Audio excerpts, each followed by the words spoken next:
નમસ્કાર, બેનિફિટ બુલેટિનમાં આપનું સ્વાગત છે। હું રાજવી, તો જાણીએ આજના મહત્વના સમાચાર। અમદાવાદના સીજી રોડ પર પૂર ઝડપે આવેલા સ્પોર્ટ્સ બાઇકે રોડ ક્રોસ કરતા યુવકને અડફેટે લીધો।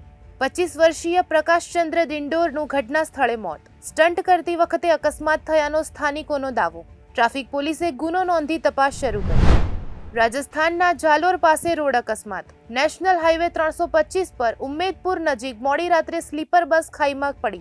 અકસ્માતમાં 2 મુસાફરોના ઘટના સ્થળે મોત। 12 થી વધુ લોકો ઘાયલ, સારવાર ચાલુ।